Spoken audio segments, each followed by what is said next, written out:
আজকে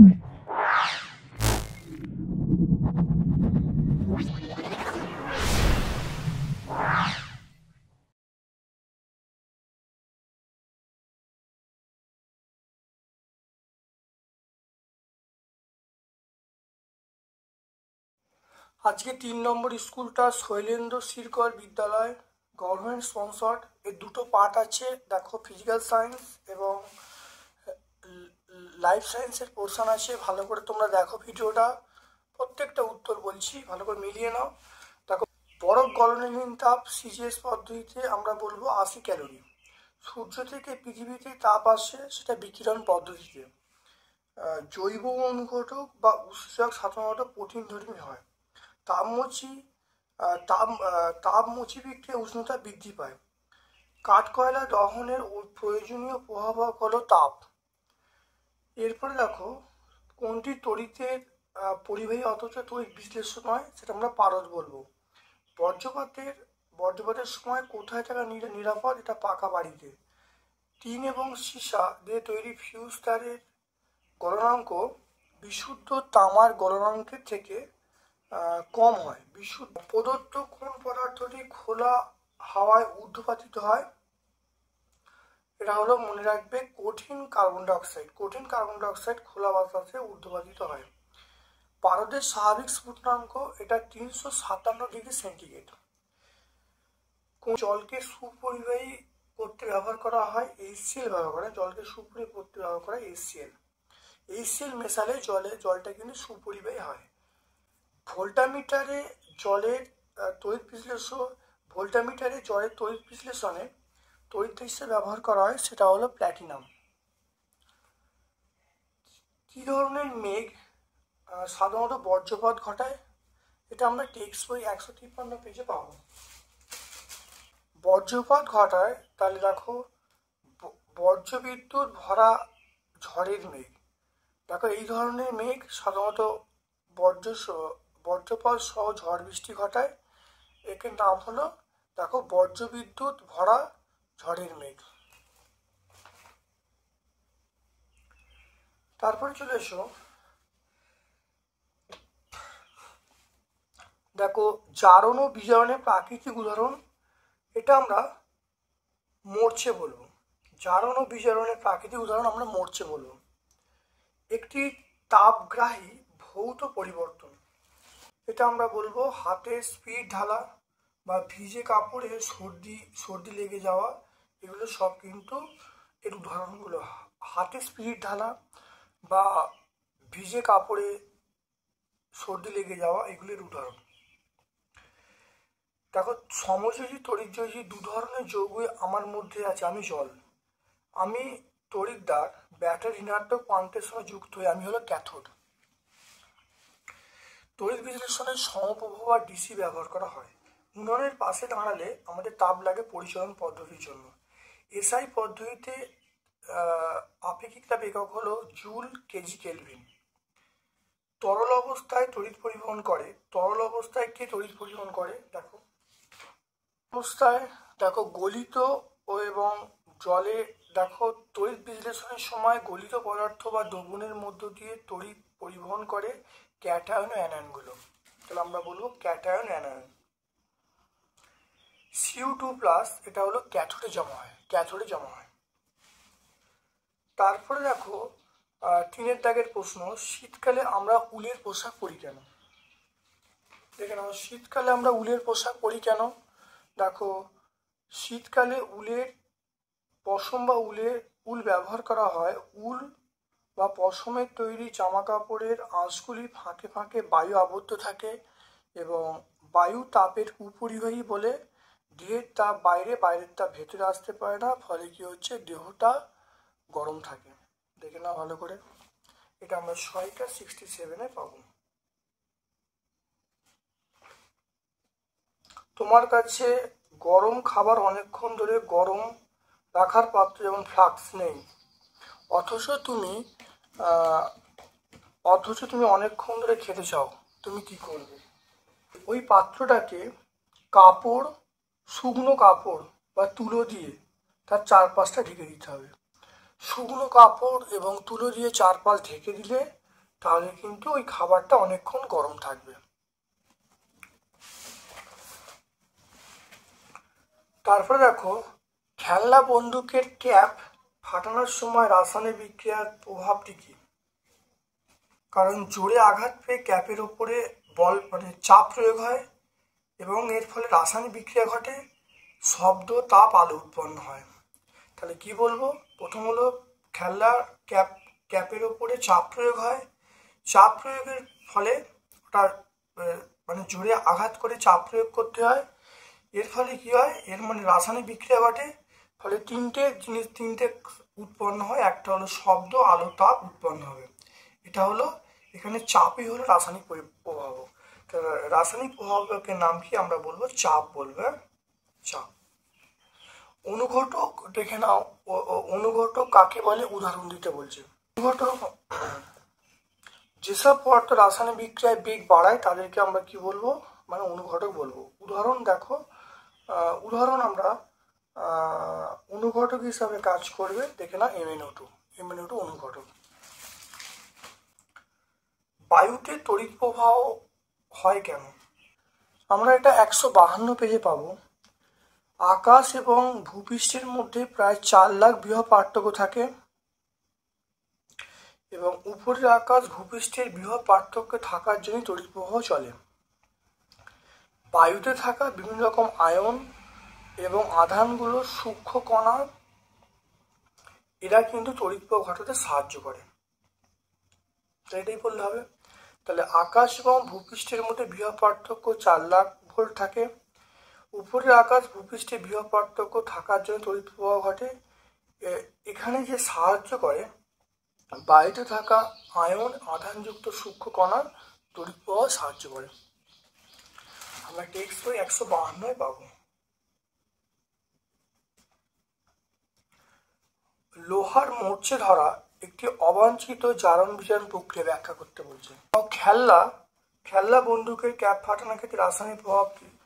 এটা একটু দেখে নাও, আর একবার দেখে নাও। দেখো, রাসায়নিক বিক্রিয়া দেখে নাও। রাসায়নিক বিক্রিয়া শুরু করার জন্য অনেক সময় বাইরে থেকে অতিরিক্ত শক্তি দিতে হয়। খেলনা বন্দুকের ক্যাপকে জোরে আঘাত করলে রাসায়নিক বিক্রিয়ার ফলে শব্দ, আলো, তাপ উৎপন্ন হয়। খুব জোরে আঘাত করে। এখানে যে চাপটাই, এখানে এই ক্যাপের উপর প্রযুক্ত চাপে রাসায়নিক বিক্রিয়া ঘটাতে সাহায্য করে।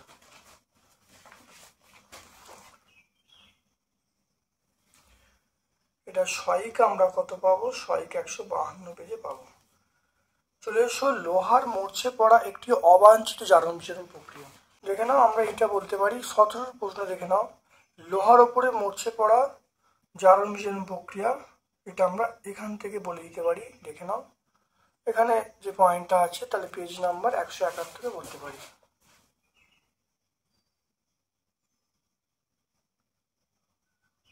পেজ নাম্বার 171, এটা সহায়িকা পেজ নাম্বার 171। তারপর দেখো, ধাতব পরিবাহী এবং তড়িৎ বিশ্লেষণের পার্থক্য। ধাতব পরিবাহী তড়িৎ বিশ্লেষণের পার্থক্য।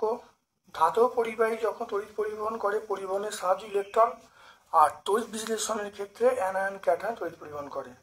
ধাতুর ক্ষেত্রে আমাদের কঠিন অবস্থায় তড়িৎ পরিবহন করে, পারদ ছাড়া, আর এখানে দেখো গলিত অবস্থায়। আর ধাতব পরিবাহী উষ্ণতা বৃদ্ধিতে পরিবাহিতা হ্রাস পায়, আর তড়িৎ উষ্ণতা বৃদ্ধি পরিবাহিতা বৃদ্ধি পায়।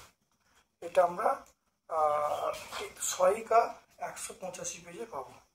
সহায়িকা আমরা 185 পেজে পাবো।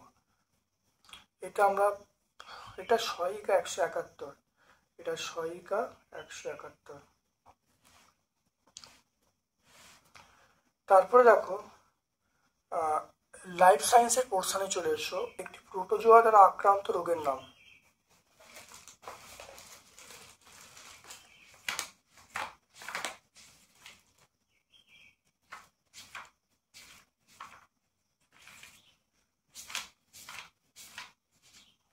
দেখো, প্রোটোজোয়া দ্বারা আক্রান্ত রোগের নাম, প্রোটোজোয়া বা আদ্যপানি, এটা আমরা কি বলবো? দেখে নাও, প্রোটোজোয়া বা আদ্যপানি, এটা আমরা বলবো ম্যালেরিয়া বলবো, শিপিং সিকনেস বলবো, এগুলো সব হবে। তারপর দেখো প্রণোদিত প্রজনন কাকে বলে।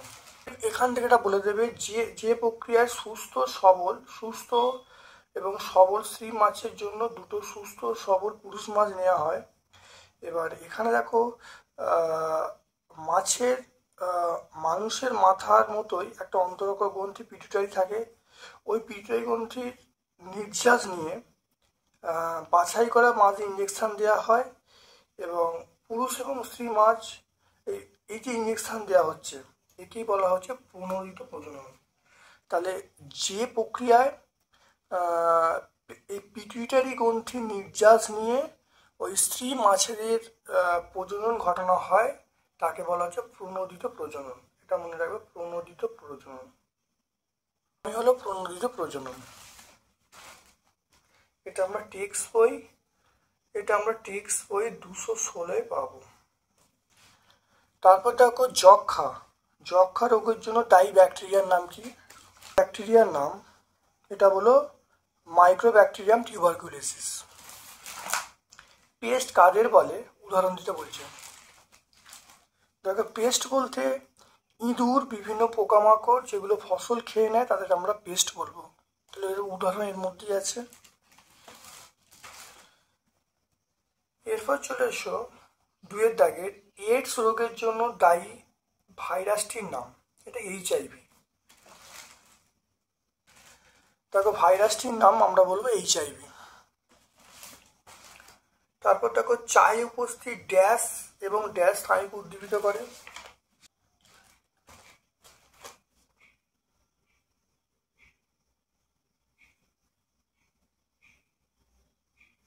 আমরা বলবো, দেখে নাও, স্নায়ুকে উদ্দীপিত করে সেটা হলো ক্যাফিন বলতে পারি, প্যান্টোথেরিন বা থিয়াফাইলিন, এগুলো স্নায়ুকে উদ্দীপিত করে।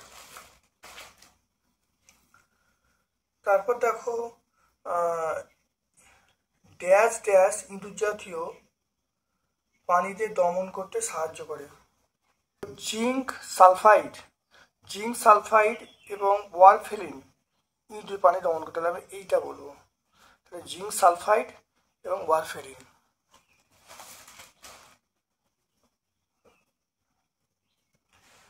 তারপরে চলে সেটা 202 প্লেগ রোগের জন্য দায়ী ব্যাকটেরিয়ার নাম ইয়ারসিনিয়া পেস্টিস। এই ব্যাকটেরিয়াটা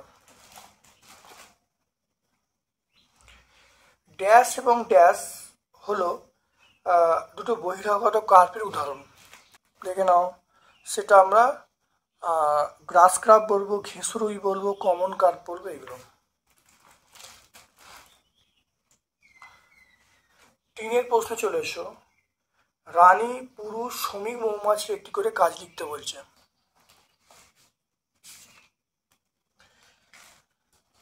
দেখে নাও, রানী মৌমাছির কাজ হলো ডিম পাড়া, পুরুষ মৌমাছির কাজ হলো রানী মৌমাছি প্রজননে অংশগ্রহণ করা, শ্রমিক মৌমাছির কাজ হলো মৌচাক তৈরি করা, ফুলের পরাগ রেণু মকরন্দ সংগ্রহ করা। এরপর চলে এসো, কোন ধরনের উদ্ভিদ চাষ করলে নাইট্রোজেন বেড়ে যায়। দেখেন 199 পেজে আমরা পাবো। দেখে নাও, আমরা বলবো, দেখো সিম্বিগত উদ্ভিদ চাষ করলে মাটির নাইট্রোজেনের পরিমাণ বেড়ে যাবে।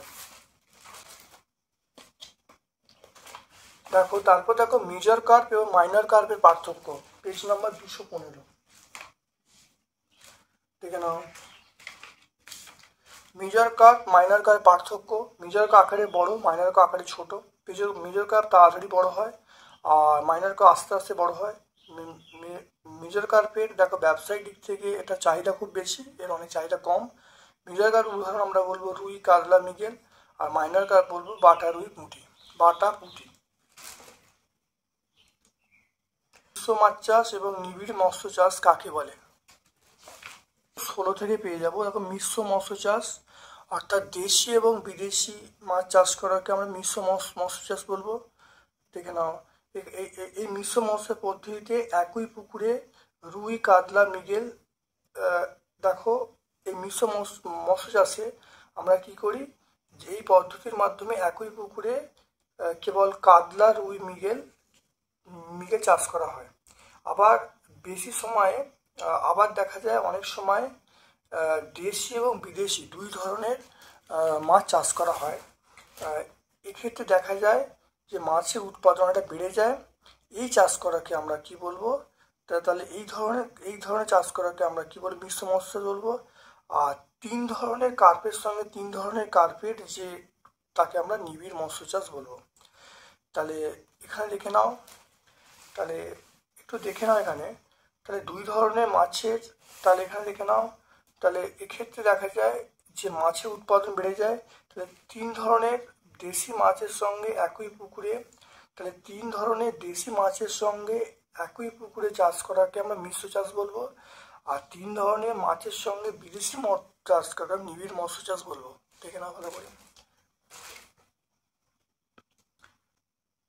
তারপরে চলে এসো মুরগির লেইং ব্রিড এবং টেবিল ব্রিডের পার্থক্য কি?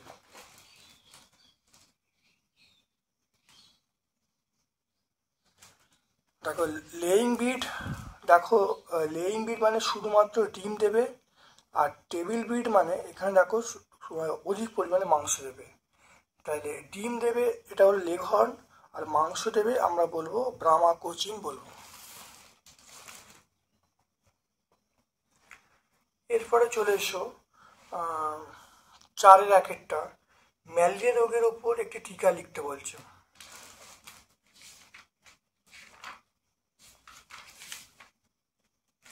ম্যালেরিয়া রোগের টিকা দেখে নাও।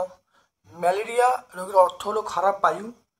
এটা যে মশা ছড়ায় সেটা স্ত্রী অ্যানোফিলিস মশা। এর যে ভাইরাসের নাম হলো প্লাজমোডিয়াম ভাইভ্যাক্স। আর এই রোগের লক্ষণ হলো কাঁপুনি, জ্বর আসে, ঘাম দিয়ে জ্বর ছেড়ে যায়। আর এই রোগটিকে ম্যালিগন্যান্ট ম্যালেরিয়া বলা হয়। কিভাবে ডিপ লিটার পদ্ধতি মুরগি পালন করা হয়?